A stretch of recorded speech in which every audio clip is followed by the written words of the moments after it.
को मेरा प्यार भरा राधे राधे। आज हम श्रीमद् भागवत के 10वें स्कंद के 34वें अध्याय में प्रवेश करेंगे, जिसमें सुदर्शन और शंखचूर्ण का उद्धार का वर्णन किया गया है। श्री सुखदेव जी कहते हैं, परीक्षित, एक बार नंद बाबा आदि गोपों ने शिवरात्रि के अवसर पर बड़ी उत्सुकता और कौतूहल और आनंद से भरकर बैलों से जुती हुई गाड़ियों पर सवार होकर वन की यात्रा की। राजन, वहाँ उन लोगों ने सरस्वती नदी में स्नान किया और सर्वांतयामी पशुपति भगवान शंकर जी तथा भगवती अंबिका जी की बड़ी भक्ति से अनेक प्रकार की सामग्रियों के द्वारा पूजन किया। वहाँ उन्होंने आदरपूर्वक गौएं, सोना, वस्त्र, मधु और मधुर अन्न ब्राह्मणों को दिए और उनको खिलाया पिलाया। वे केवल यही चाहते थे कि देवादिदेव भगवान शंकर हम सब पर प्रसन्न हों। और उस दिन परम भाग्यवान नंद सुनंदन आदि गोपों ने उपवास कर रखा था, इसलिए वे लोग केवल जल पीकर रात्र के समय सरस्वती नदी के तट पर बेखटक होकर सो गए। उस अंबिका वन में एक बड़ा भारी अजगर रहता था। उस दिन वह बहुत ही भूखा था। दैववश वह उधर से आ निकला और उसने सोए हुए नंद जी को पकड़ लिया। पकड़ लेने पर नंद राय जी चिल्लाने लगे, बेटा कृष्ण, दौड़ो दौड़ो, देखो बेटा, ये अजगर मुझे निगल रहा है, मैं तो जल्दी मुझे इस संकट से बचाओ। नंद बाबा का चिल्लाना सुनकर सबके सब गोप एकाएक उठ खड़े हुए और उन्हें अजगर के मुंह में देखकर घबरा गए और अब वे लकुटियों से उस अजगर को मारने लगे। किंतु लकुटियों से मारे जाने पर और जलने पर भी अजगर ने नंद बाबा को नहीं छोड़ा। इतने में ही भक्तवत्सल भगवान श्री कृष्ण ने वहां पहुंचकर अपने चरणों से उस अजगर को छू दिया। भगवान श्री चरणों का स्पर्श होते ही अजगर के सारे अशुभ भस्म हो गए और वह उसी क्षण अजगर का शरीर छोड़कर विद्याधर चर्चित स्वर्ण सुंदर रूपवान बन गया और उस पुरुष के शरीर से दिव्य ज्योति निकल रही थी। वह सोने के हार पहने हुए था।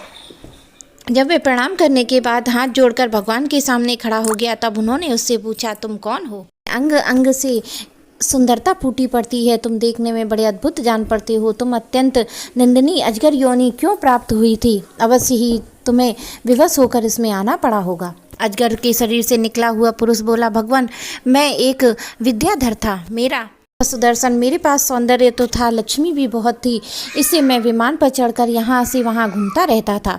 एक दिन मैंने अंगिरा गोत्र के कुरूप ऋषियों को देखा।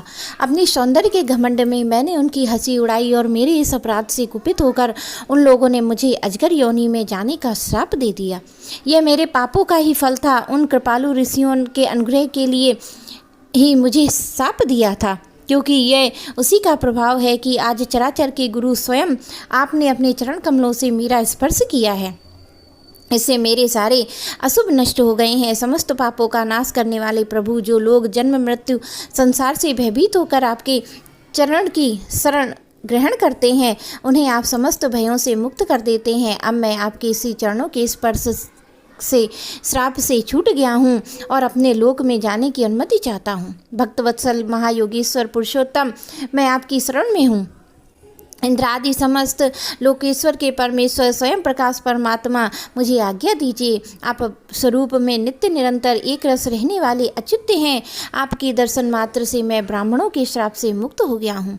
यह कोई आश्चर्य की बात नहीं है, क्योंकि जो पुरुष आपके नामों का उच्चारण करता है वह अपने आप को समस्त श्रोताओं को भी तुरंत पवित्र कर देता है। फिर मुझे तो आपने स्वयं अपने चरण कमलों के से स्पर्श किया है, तब भला मेरी मुक्ति में क्या संदेह हो सकता है? इस प्रकार सुदर्शन ने भगवान श्री कृष्ण से विनती की, परिक्रमा की और प्रणाम किया। फिर उनसे आज्ञा लेकर वह अपने लोक को चला गया। नंद बाबा इस भारी संकट से छूट गए। राजन, जब ब्रजवासियों ने भगवान श्री कृष्ण का यह अद्भुत प्रभाव देखा, तब उन्हें बड़ा विस्मय हुआ। उन लोगों ने उस क्षेत्र में जो नियम ले रखे थे उनको पूर्ण करके वे बड़े आदर और प्रणाम से श्री कृष्ण की उस लीला का गान करते हुए पुनः व्रज में लौट आए।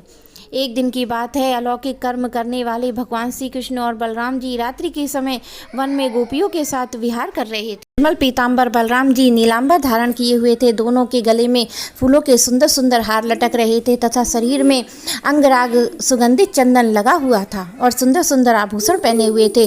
गोपियां बड़े प्रेम और आनंद से ललित स्वर में उन्हीं के गुणों का गान कर रही थी। अभी अभी सायंकाल हुआ था। आकाश में तारे उगाए थे, चांदनी छिटक रही थी। बेला के सुंदर गंध के मतवाले होकर भौरे इधर उधर गुनगुना रहे थे। तथा जलाशय में खिली हुई कुमुदनी की सुगंध लेकर वायु मंद मंद चल रही थी। उसी समय उनका सम्मान करते हुए भगवान श्री कृष्ण और बलराम जी एक साथ मिलकर राग आलापा, उनका राग आरोह अवरोह स्वरों के उतार चढ़ाव से बहुत ही सुंदर लग रहा था। वह जगत के समस्त प्राणियों के मन और कानों को आनंद से भर देने वाला था। उनका वह गान सुनकर गोपियाँ मोहित हो गईं, तो उन्हें अपने शरीर की सुधि ना रही कि वे उस पर खिसकते हुए वस्त्रों और चोटियों के बिखरते हुए पुष्पों को संभाल सकें। जिस समय बलराम और श्याम दोनों भाई इस प्रकार स्वच्छंद विहार कर रहे थे, उन्मत्त की भांति गा रहे थे, उसी समय वहाँ शंखचूर्ण नाम का एक यक्ष आया। वह कुबेर का अनुचर था। परीक्षित दोनों भाइयों के देखते देखते वह उन गोपियों को लेकर बेखटक उत्तर की ओर भाग चला, जिसमें एकमात्र स्वामी भगवान श्री कृष्ण ही हैं।